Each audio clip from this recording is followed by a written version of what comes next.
Who is Gaurav? Like, what have you done in the past? Like, what shapes you? So one of the guys says, "Sir, please look down at yourself." And I looked down and there was just blood all over me. Oh, this is a real story, by the way. It's a real story. Wow. Yeah. Okay. And to be very blunt, it's because I wasn't treated like I was a part of the family business. Right. And I was put in a situation which I wanted to be in, which is starting from the very beginning, right? Until Customs seized it one day. It was an FDA booth at Customs, and they literally put it into a basket and said, "Please go home, this is illegal." With something like CBD, there's no fear of all that, right? THC is what gets the bad reputation. Hey everyone, Saib here. Welcome back to The Base Show. And today we have a base entrepreneur, Gaurav Sehgal, the co-founder and CEO of Siam Green Cannabis. Gaurav, how are you today? I'm good, thank you. How are you? Awesome, man. Awesome. Gaurav, before we start, I just wanted to let you know, this is just being real, being based, all right? And the idea of doing this podcast or even inviting you on the show is the fact that we want to be so candid over the next, few minutes or hour to be able to share more about what people may have not heard about you. For a fact, we've seen, what you've done in the past, and we'll uncover that very soon. But really want to understand your journey, the challenges that you've gone through, the success you've come around to, and kind of like what that journey unfolds into, right? And what the future unfolds as well. Who is Gaurav? Like, what have you done in the past? Like, what shapes you being Gaurav today? Tell us about yourself. Like, walk us through your journey of coming to where you are today. Sure. I'll give you the medium version because I think the long version would probably take a little too long for us. But I would say I have a pretty unique background. I started with my family business after university, which at the time was publishing and travel and a bit of hospitality and restaurants. For whatever reasons, it wasn't really the right fit for me, I think from both sides. And I had the opportunity to work with my uncle at that time. So before that, I had done a bunch of things. I had the aforementioned businesses. I had started an event company. When I joined my uncle, we were doing organic agriculture, food and beverage, manufacturing. It was a whole bunch of stuff, right? Right. That was my first entry into, I guess, real work. And to be very blunt, it's because I wasn't treated like I was a part of the family business. Right. And I think, you have experience with that. Right? You know how it is. It's very 100%. Different. And I was put in a situation which I wanted to be in, which is starting from the very beginning, right? You're rewarded for the work that you do. You don't have a special leg up because of family and all that. Even though it was my uncle, I would report to other CEOs and all of that. In that business, I think I rose up very quickly because I was hungry. I wanted to grow, I wanted to learn, I wanted to expand. And I went in the very beginning as kind of a freelance salesperson, and 3 years later I ended up being COO. Wow. of one of the companies. Can you expand a little bit on what when you say agriculture, like what in particular, which part of agriculture were you deep into? I wasn't obviously doing the agriculture myself. The business was a contract farming based business. Right. I got in because they had started an organic egg company. It's a big organic company. Okay. Now, it's also a social enterprise, which means we're able to help a lot of the lives of farmers. And I've always kept that mindset, right? Okay. That you don't have to hold on to every dollar that you earn. You can put some aside. Other people can earn off of it as well.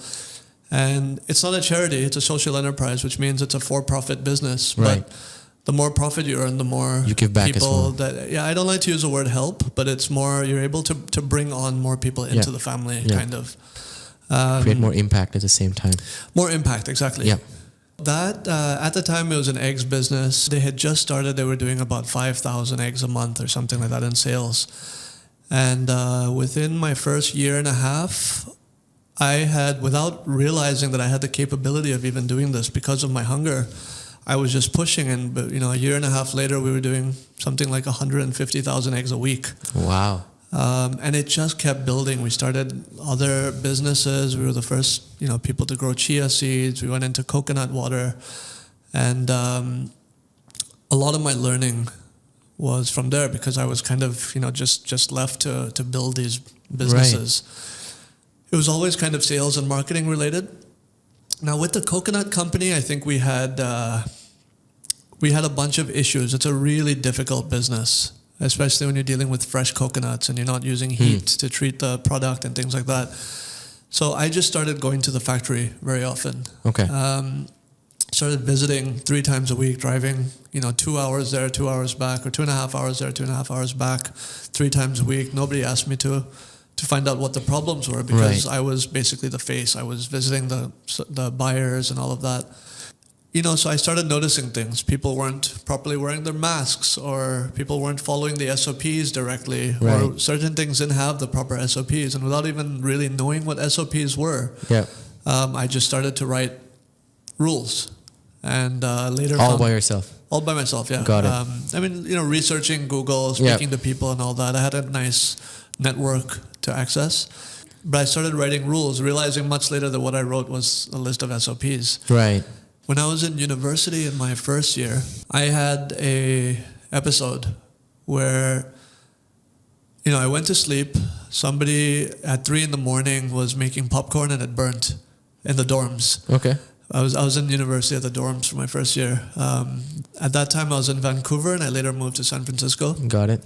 But I woke up. It was like 3 a.m. I went out, and my last memory was typing in a code to enter my friend's dorm. And the next memory I have is 2 paramedics are taking me into an ambulance. And I literally, I swore at them. I said, "What are you doing?" Like, I don't know if I can swear on this. I'm sorry. Go for it, man. This is being real, right? I said, where the are you taking me? And they were like, "Sir, you just had a seizure." And I was like, "What are you talking about? I'm going to my friend's room." And they're like, "Listen, you've just had a seizure." This is a real story, by the way. It's a real story. Wow. Yeah. Okay. I haven't told... The closest people to me know this story, but I haven't really been public about it. So one of the guys says, "Sir, please look down at yourself." And I looked down, and there was just blood all over me. Oh.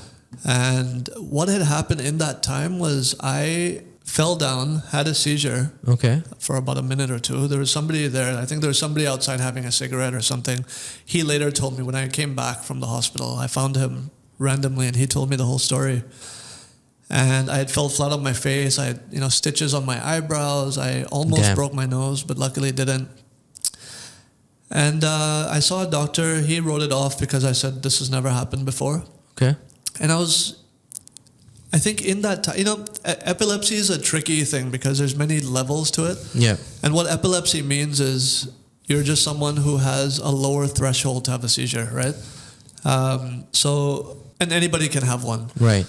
So what followed after that was, I would have one every year or every half year or something like that. Oh, wow. And I was in denial about it, that I didn't want to be labeled an epileptic. Until finally I think I was tired of having them, and I got on the medication. The medication had really bad side effects, although it kept it under control. So when I'm on it, it doesn't happen. Yeah. But side effects were like anxiety, irritability, and the worst one was insomnia. Like it would take me 3 hours a night to fall asleep, and I would wake up an hour later. Then I had to take other medications like Valium and Xanax and all of that. Yeah. And these things are really bad for you.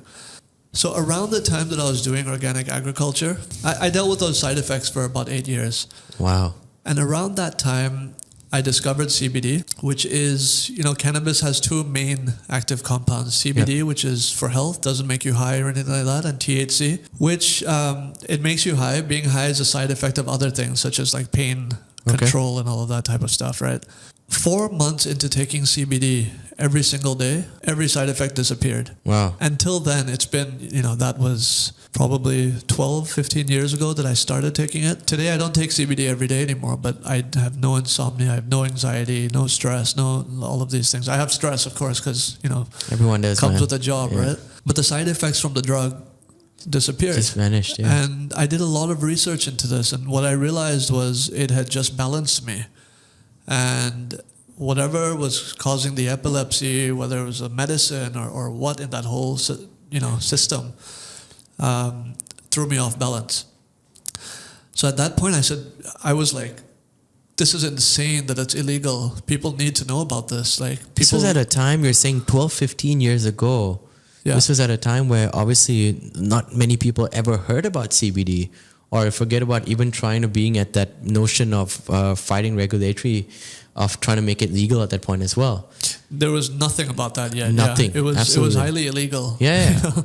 But how did you come across it for first time though? Was it someone who recommended you, or was it just you researched and found someone that had access to it? there were just articles. There was a company called Charlotte's Web in the US. Yes. Okay. They have the gummies.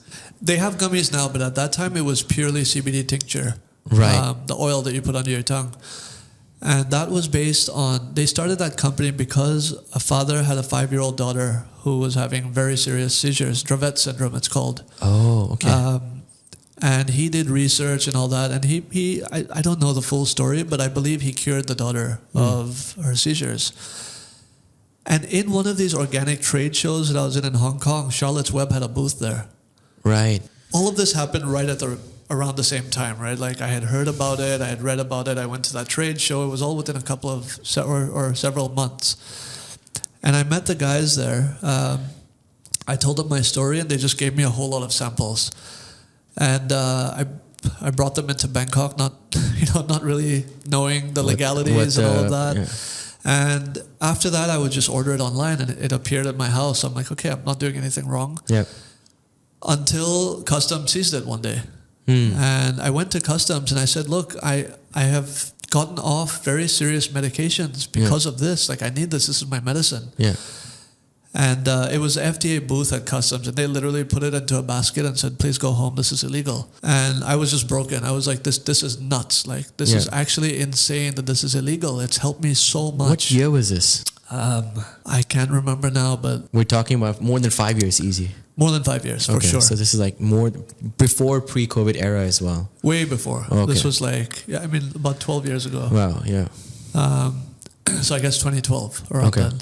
Yeah, so at that point I was like, I need to be a part of this if anything happens. And so I took it for a few years and all that. And then the government started talking about opening it up. Yep. And at that point, I was like, I need to be a part of this, right? My uncle, who I was working with at the time, he wasn't too keen. So I was like, this is a really, this is a soul-filling journey for me. So I joined a company. He totally understood as well. I think even my parents being Indian parents, I think it was a little difficult, but I think they overall are a little more open-minded. I was very blessed for that. Yeah. And they saw how much it helped me as well. I joined a company, wasn't the right fit, joined another company, different end goals. I did whatever I could for both of those companies. Yeah. But I said, look, now is the time I just need to do this on my own. Got it. So I started fundraising for a line of CBD products. That was my first business plan. Got friends together, got investors together. We went through many different types of cannabis or hemp-related businesses. And finally, during that whole process, June 9th, 2022 happened, and THC became legal. And one of our partners runs a very successful chain of cannabis retail stores in the US. Okay. He said, look, and everybody kind of agreed. He said, look, CBD is great. It's great for the world. It's great for you. But there's a very long, hard path in terms of education, in terms of building the market, understanding the market size in Thailand, where THC, there's a demand for it. Yep. That people are going to buy it. That it's, there's a huge black market for it, right, at the time. It was already the transactions were already happening off the market anyway. It was all over the place, right? All over the world, right? Yeah. I mean, people were growing it at their houses for the longest of time. Yeah, right? Absolutely.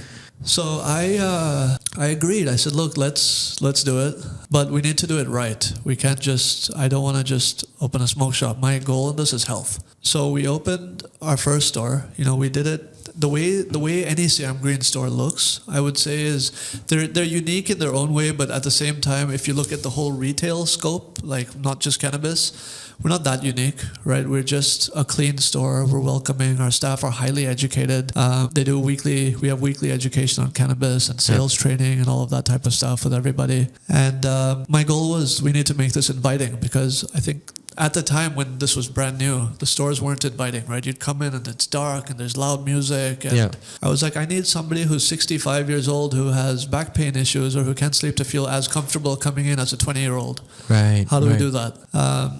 And we had this idea of okay, let's what type of retail or hospitality business is like that? And we said coffee shops are like that. Anybody can go in, they feel comfortable, they can come and sit down, they can ask questions. Yeah. There's no kind of pressure to buy because we really want to push education as well. Yeah. I think that makes us a little unique. And the other thing is, which probably comes from my background in SOPs and manufacturing and things like that, we take very, very special care in our sourcing. We don't grow anything ourselves at this point. Our sourcing, our storage, the way we keep our flower, the way we protect it from mold and degeneration, potency, all of that type of stuff. Yeah. And before you know it, a year and a half later, we're currently building our 5th store. And it's been going well. I think we found like a nice niche within a very competitive landscape. Wow. That was the medium version of the story. We can go on for hours, right? And I think everyone has, those moments where it becomes very pivotal in what shapes you today, right? And to kind of look back at your journey, there's always that one thing that inspires you to do one thing that leads on to a bigger thing in your life. And thanks for sharing the story about your whole experience of how you kind of uncovered different means to cure yourself, but also the determination to solve a problem for yourself and then bringing it out and trying to offer it to the mass out there. But kind of like, let me go back to when you talked about your journey of going into from agriculture, it's very evident today of like what's the inspiration. But how did you even like think about getting into a business where there was so many regulatory issues that could come up? Like what was the drive behind it was pretty clear. Like how did you even enter, right? Like knowing that you had to deal with so many different things. There's a lot of hurdles in that process, and I think the stigma behind it is a big thing, right? Being Indian, which is, and I only say that because Indians are known to have a pretty conservative culture. 100%, right? man. As you know, I agree. I think that was one. The whole regulatory part for me was just details at the time. Because I'm like, look, we can do this now. We'll always stay compliant. They want to change things. We'll continue to stay compliant. Regulations till date hasn't really put much fear into me because I'm like, look, we're doing good. Somehow things will work out. Yeah. Somehow things will fall into place, and if they don't, we'll be compliant enough to continue doing what we do to an extent, or whatever the extent of those limitations are. But at this point, it's like we've really helped people. Like people have come in and said, I'm sleeping again. Yeah. Or my stress levels are better, or my son's stress levels are better, or my back pain has improved so much, and I can't get myself to stop just because of a... You bring up a really good point though, because I mean, stigma aside, what we have all seen outside, or like what we know of what CBD, I mean, there's a very big difference between CBD as medical and CBD used for, social, or I'd say in a better word, to recreational purposes, right? THC, right? Yeah. So everyone stays away from it, thinking that there's the other side of the non-medical part of things where people use it to get high, for instance, right? So this is like something for me as well. Like I know about Charlotte because it's funny you said that, and the reason I said there was gummies was because I consumed them at one point as well. And the only reason I used them was because I had stress problems that led me to, I actually faced seizure once. Really? Once. And it was thankfully the only time, but I was at the peak of my stress running a company, running my previous startup, and I didn't know what was happening. And that's when, I tried different means of being able to sleep. And then, we're talking about sleeping medicines, which obviously gave very different side effects, which I didn't like. Then a friend introduced me saying, hey, try the gummy. And obviously it gave me the best sleeps, but I try to stay away from it just because I knew that at some point that might turn into addiction. So I want to understand that from you as an expert that knows very clear difference of like using it as medical and non-medical, right? It's a great question. It is a very common question. I'll start by saying that I don't like using the word medical. And I'll tell you why. The reason is paracetamol is medicine. Valium is medicine. Fair. These types of things are medical. Cannabis, I would go with health. Okay. I would say wellness or health because it's not a medicine, right? It's a plant. Like that's it. There's no chemicals, there's no nothing. Doctors aren't really prescribing it as pills and things like that. There is one cannabis derived medicine which I guess you could call medicine. But to answer your first question, CBD is non-addicting. THC they say is non-addicting. My real personal answer to that would be I think that's questionable. Because what does addiction mean? There's physical addiction, there's mental addiction, and all of that. So THC, if we start with THC, it gets you. Yeah, that's the one that people get high, right? Like, and there's very different levels of it. Like, you could consume a little bit of it, and it feels just like having a glass of wine. You could consume a lot, and it would just put you to sleep. The addicting part with THC, or what's questionable, let's not call it addicting, but what's questionable is consumers often like to then start consuming it every night, and when they don't have it, then they start to struggle to sleep. Some of them, right? And that would be kind of, I would say, as far as the addiction goes. Right. CBD, on the other hand, can be seen like a vitamin. So CBD is, for all of the famous stuff that you see about cannabis that's not recreational, like, we have to use words like may, right? But may help cancer, diabetes, high blood pressure, epilepsy, and all these things. The biggest thing with CBD is inflammation, right? Our bodies have a built-in endocannabinoid system. And CBD and THC are both cannabinoids, which means our bodies are built to actually need cannabinoids. Now you find cannabinoids in other things like cloves or pepper, mint, there's a whole lot of stuff that has cannabinoids in them, but it's just a very small amount as compared to cannabis. So CBD itself, it's good for health stuff. You can take it every day and it'll help you sleep. And when you stop taking it, your sleep won't get bad.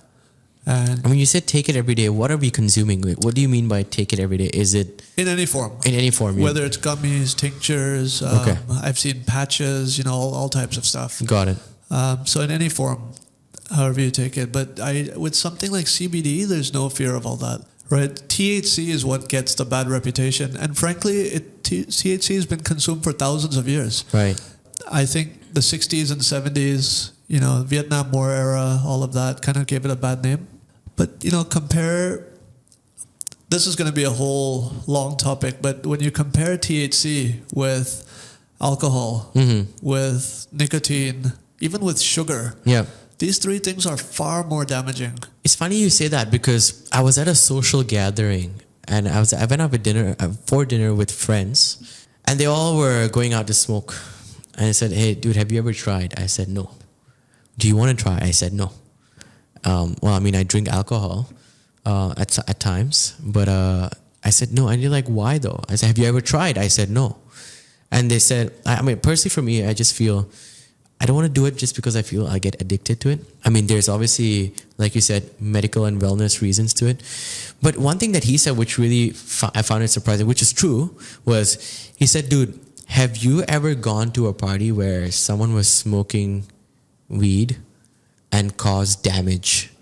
And now think about it. Have you ever gone to a party where someone got drunk and caused damage?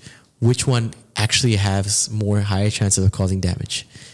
Right? It's like, I thought about it. I was like, well, that's true. Like when you actually drink alcohol, the negative effects are way worse than someone that's actually smoking weed. But not saying I'm endorsing one or the other, but it's funny you say that, comparing it to sugar or alcohol for that reason.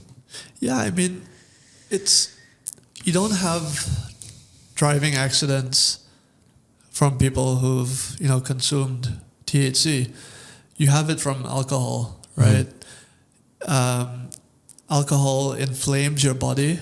It itself is a sugar, which already we don't have to get into sugar because that's another conversation. But it does so much damage to you. It provides literally zero good. that I know of, at least, besides, a glass of red wine being good for the heart type of thing.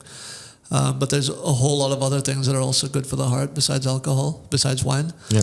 And, what do you see? New Year's, Songkran period, all of these accidents, Major accidents. all of these, and it's not just the accidents, but it's the death toll. Yeah. It's scary. And they are 90%, not a real, statistic, but I would say that these are 95% alcohol related. Yeah. One way or the other. One way or the other, right? One of the people will have been drinking. One way or the other, yeah. Which is why it happens on these special, the numbers shoot up on these special occasions.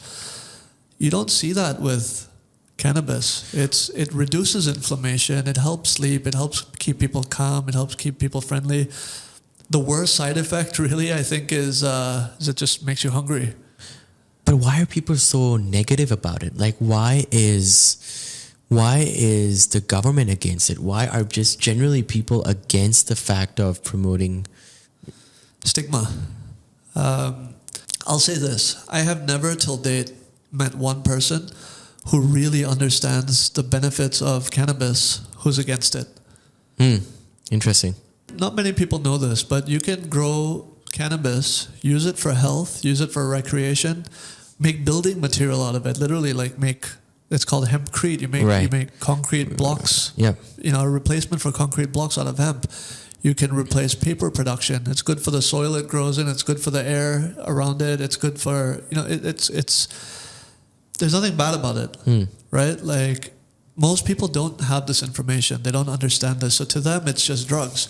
Frankly, to my parents, 15 years ago, cannabis and heroin were probably the same thing. Yeah. And at that time, I didn't know about CBD either. I only got into that journey of educating myself once I learned about it. So there's two things. There's stigma, which was brought around the 60s or 60s and 70s, I think. The whole hippie period, right? Yeah. And then there's education. If you're educated about it, you're not going to be against it. If people are fully educated, they're not going to be against it. So my question back is why. There has to be something else at play. I don't know what that is, but why would you make something like that legal and then now talk about making alcohol more legal? There's been talks about making it available from 2 to 5 p.m. again. Lifting and all off the afternoon ban. And now they're talking about casinos and pornography and all of that. I'm like, but no cannabis? Yeah. But alcohol, casino, gambling, and all of these things that destroy people is okay. Sin City. You know what I mean? The whole country is going to become Sin Country with this. Here's another interesting question then. Why is there not enough? I mean, what are the ways that people are trying to educate the masses, right? Because the only thing that we know and the only thing we've seen is cannabis stores have popped up more than 7-Elevens, right? And they've popped up so quick and everyone's just jumped into it because people know it's a great business. I mean, not everyone's going to last for sure. I mean, you're probably one of the top 5 names out there and you're not just stopping, you're actually expanding, right? While people are trying to shut down businesses now, you're actually going on aggressively expanding. So what do you think? Like, you talk about education, like what are the means of education that people are doing? I mean, is anyone that, people that are watching this, what are like the first few steps they should actually go and educate? I mean, Google for sure. I mean, we are doing our very small part, right? We don't have 100 stores. We have 5. In fact, we have 4 and we're about to have 5. So our part, Siam Green's part in this is to make sure that all of our staff are fully educated. And I don't mean just the sales staff. Yeah. Anybody who works with us, right? Whether you're in marketing or you're in operations or sales or whatever, everyone has to attend the same classes. Right. It starts by educating the people who have the ability to educate others. I agree. By doing that, the small part we can play is educate everybody who walks in our store, who's willing to be educated, right? I think they're pretty good at, the staff is pretty good at understanding when people are just like, they want to get in and out or whether they want to ask questions and really learn. And they're good at gauging that. So any opportunity they get, because they have so much knowledge now, everyone is like hungry to spread that knowledge. So I think that's one way. Through our social media is another way. But besides that, Google. I think it really is just that there's so much information online, but you just need to look for it. No, it's definitely very interesting because we've seen.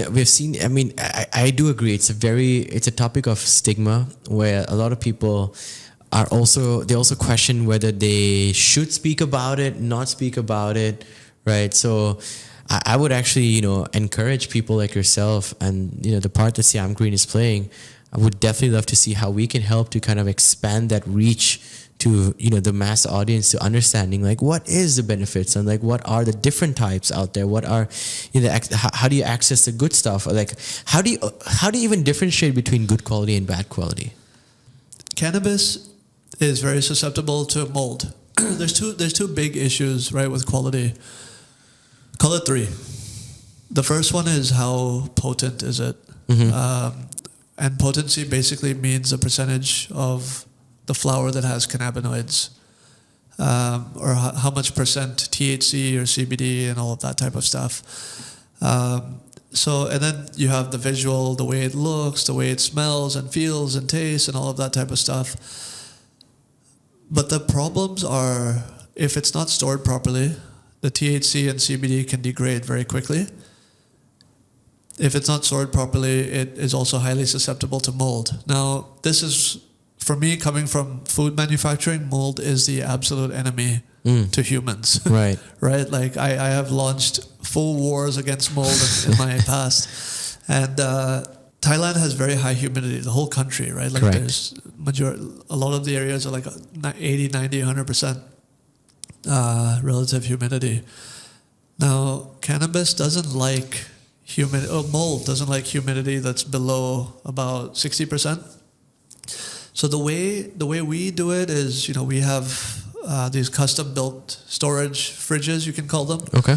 To protect that. We had one case of mold in the very beginning. Okay. And, we shut down the store, we disposed of it outside, we alcoholed everything, we cleaned the counters. It's that serious of a matter. Yeah, it's serious because it can harm people. And if I would be lying then if I said I'm in this for health and not actually taking care of the health aspect. Absolutely. Now, unfortunately, that knowledge, I don't think anybody around is trying to cause damage to anybody, but I think there's a lack of education on how to store. Yeah.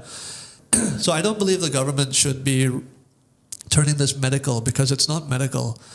But I do believe that they should be regulating the supply chain. Okay. Because there's no regulation on that right now. Anybody can produce whatever, sell it wherever, and they can store it however they want. Yeah. And we've had to self-regulate because we don't have those regulations. Yeah. I wish the government came and said, hey, store it this way, put it at this temperature and all of that. So you're saying till today, there's actually no benchmarks, no sort of regulations that are centered around this whole... Nothing that protects the customer. Wow. Nothing. So instead of actually getting deeper into those aspects, the debate's just about banning, unbanning, banning, unbanning. Exactly. And frankly, I'll be very honest. If they turn it medical, the doctors and the clinics and all of that, most of them also don't know what I just told you. And I know this because I've been to these clinics. I've been to some of them, right? I went even before the proper legalization with all my epilepsy papers and all of that. Right. And I was told, take these THC pills for 1 month and you can get off your epilepsy medication by a doctor. Wow. I was given highly dangerous advice by a doctor. Now, I don't want to name anything, but you know what I mean? Like, that's the level of education that was around at that time. Yeah. And I think sorry, my mind went blank. Happens when you're in cannabis. Just kidding. I think. Did you consume before you came here so that you felt relaxed? I didn't. Yeah, okay. I don't consume THC. THC at all. Okay. Yeah. So okay, I got it. So basically, if we go back to being medical, or if they ban it again and it goes medical, it's not going to save the issue. It's not going to do what they're saying it's going to do, which is protect kids or people or whatever from it, right? What's going to protect kids from consuming it is actually enforcing the laws about checking for IDs and all of that at the stores, which we do. But I think education really needs to be there, whether they ban or unban, because the doctors, the traditional Thai doctors and all that, they need to be aware of all of this stuff. Right. And if they don't ban it, they need to enforce better. And I'm saying this because it will, even though it'll make my life more difficult. Yeah. But I think that's needed for the industry. So tell me 3 things on your mind that if you were in charge today, and just to genuinely uplift this entire industry to be able to live up to what its purpose is. One, I would make sure that the appropriate authorities are ensuring that every store is checking for IDs and making sure that it doesn't get into the wrong hands. 2 is I would make sure that all of these authorities are educated, right? That they themselves know about the processes, how to store, how to keep, how to sell, all of these types of things. And number 3 is I would come out and make stores enforce a safe supply chain, and make sure that everybody in the business understands this before they're able to even get a license. Right. I think the big problem is licenses were less than $100, right? 3,000 baht. For something like this, which young-ish person who has maybe consumed cannabis before is not going to want to get into it, right? Like it makes it so easy, and without any internal regulation, it's the Wild West. You can sell whatever you want, charge whatever you want, and there's nobody's really saying anything about it. Beautiful. Yeah, I definitely agree. I think the licenses were given out way too easy. And now that the cat's out of the bag, it's just I would say difficult. It's almost impossible to put it back in. It feels like going back to like the most important thing that you keep saying again and again is education, right? And I feel like there needs to be a better body, whether that's the utilization of media, utilization of influencers, hosting more roundtables that becomes way more easier to absorb for normies out there, the retail, people like me, right? People that do not understand cannabis, people do not be able to distinguish between good and bad, to be able to get more educated on the pros and the cons for sure. Exactly. The license fee alone, I think, would be number 4, right? Make that 300,000 or 3 million baht instead of 3,000 baht. That alone will sift out a lot of people who are not serious enough to be in this type of business. Right. Alcohol has these types of regulations, right? In fact, the government is very strict on alcohol producers for how to produce, store, distribute, and all of that. Why is that not there for cannabis? Yeah. It's interesting you say that. And I understand the ability to test and try, but to test and try in such an industry at such a scale, there needs to be way more meaningful ways to start something that that you cannot go back on. Yeah. Right. Yeah. So, but Gaurav, share with us, like, what's the plan? Like, where do you see Siam Green in 3 years? Like, I mean, of course, there's no stopping. I hear you loud and clear. It's about education. Where do you see the business growing, and where do you see the industry evolving to? I wish I could have a really clear answer for that, because we talk about this often at work. The short answer is I have no clue in hell.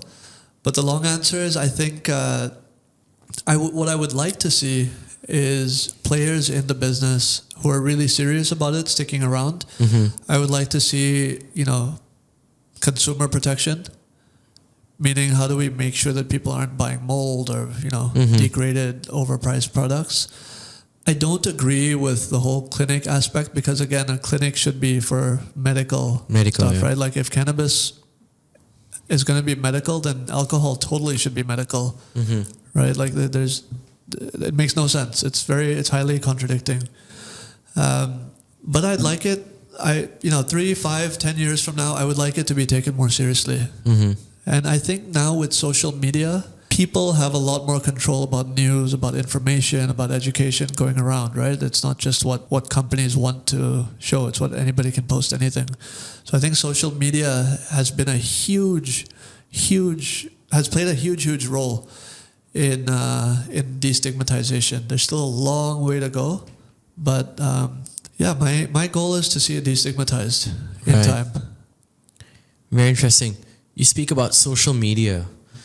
How do you see that is there sort of restrictions on that end as well in terms of content from experience? Or is that a medium that you guys can leverage at full scale to kind of like, educate or say impart the kind of message that you're trying to give to your audience? Meta definitely makes it a little difficult for us because you can't even, you get flagged for using acronyms like CBD, even though CBD doesn't get you high, right? But it's because it's not legal around the whole world yet. Yeah. It's not easy, but it's easier than going to the mainstream media. So we've definitely had our share of banned accounts and suspended accounts and all of that, but so we've learned how to be kind of creative and do our social media in a way that doesn't piss off Meta. Yeah. I think that's the short answer. But we're able to get our message out there. We're able to educate people. We're able to spread as much awareness as we can. I don't think we've reached a point where it's like, okay, we're not able to spread this message about health. Yeah.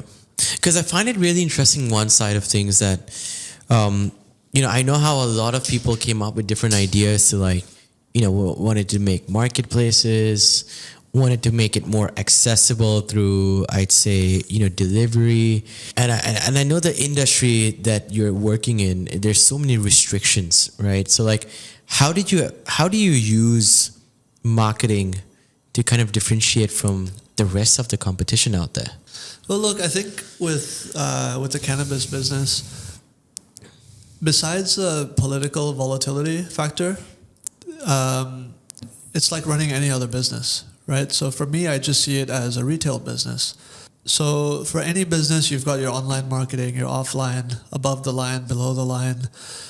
But the cool thing about retail, which I was always very intrigued by when I was playing when I was on the other side doing manufacturing and supplying to retail, is that you also have your consumer-facing in-person branding, in-store branding, we call it, right? The way you would see any retail business do their marketing, I don't think there's anything very different, or I don't have a very unique or creative answer there. We do our online marketing, we do SEO, we do in-store promotions and branding and all of that type of stuff. We put a lot of resources and time into our branding.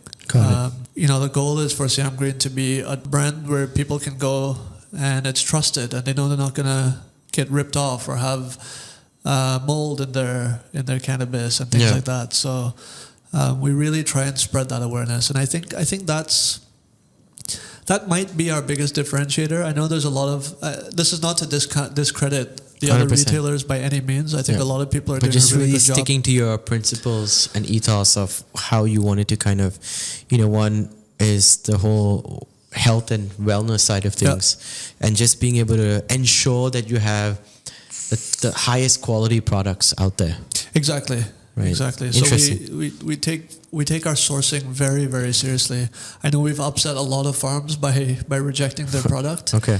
But we've probably upset them even more because of how honest we are with our feedback. Right. Why the rejections occurred and stuff like that. And it never occurred to you to kind of explore the idea of going towards the origin of the supply chain. Like you're happy at the retail front, and in terms of expansion, is 5 the goal to? I mean, is expanding 5 to 20 the goal, or is it you want to expand into other things or other products at the same time? We're in the process of producing our line of CBD oil, which was actually my very first business plan. So it's something I'm personally very excited about. We're increasing our apparel, our clothing line. In terms of retail, we go back and forth on this. So our very initial plan was, I don't remember now, but 10 or 20 stores. Within this year itself, or you mean? Within 2025. Okay. The goal now within the next 3 years is to reach 50. Wow, that's aggressive. Whether or not it's realistic is another story, but shoot for the stars and land. 100%. Or, whatever it is. 100%. Like I said, and like everyone says it, right?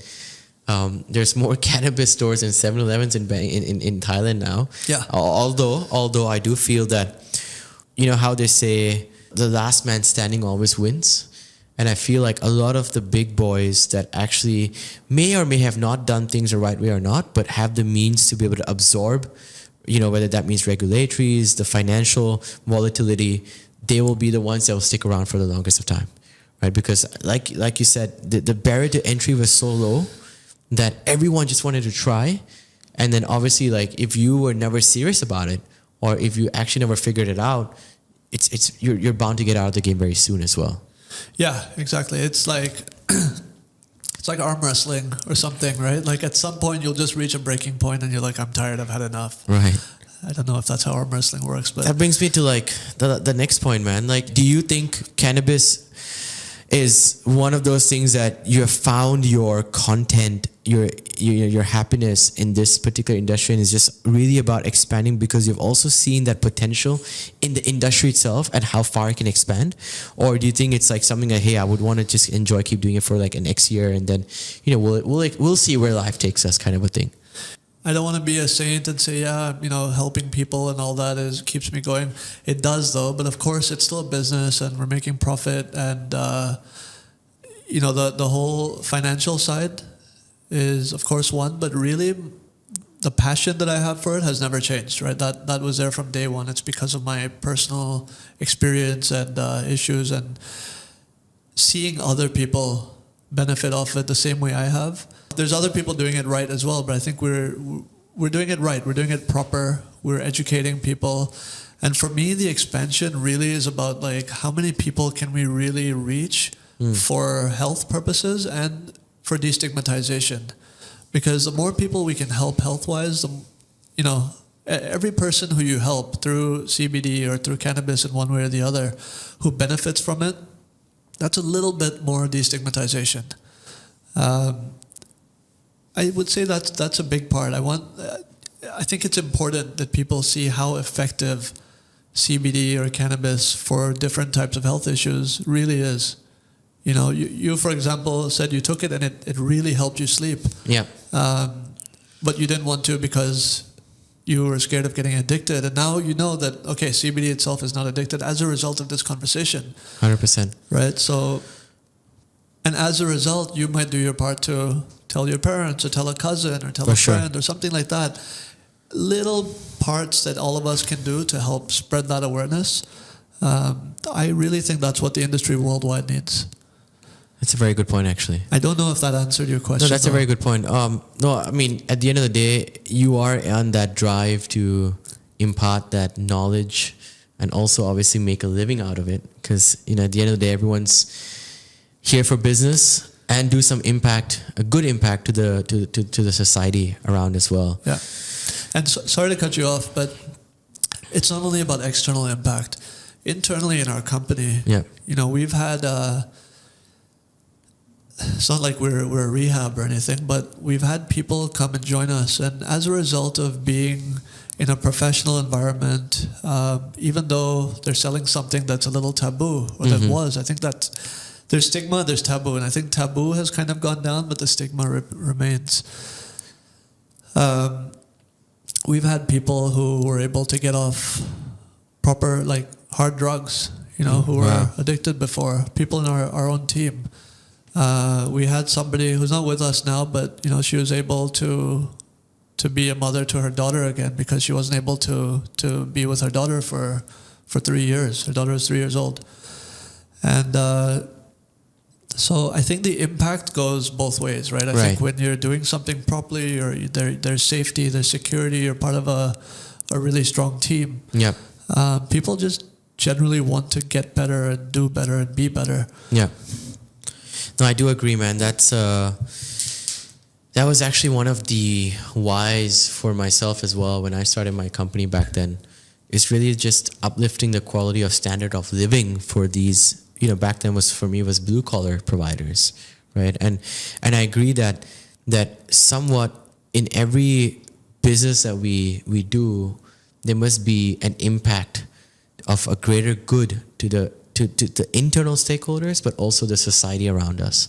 And that's how you started off the conversation with, which is something that I really enjoyed. But Gaurav, like, what's one thing that you want to share to the rest of the world if there's, you know, something that you had to impart apart from the knowledge that they should be able to go research and understand that, hey, CBD isn't all that bad. You know, there's so much more positivity than what you're seeing and hearing out there? Like, what's one thing that what's like your mantra? Like, what's something that you want to share to the rest of to people that are seeing this, or to the people in the world?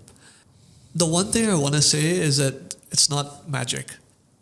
It's a plant, right? It will do. It'll do you a lot of good. One thing to impart with, I would say, do your homework.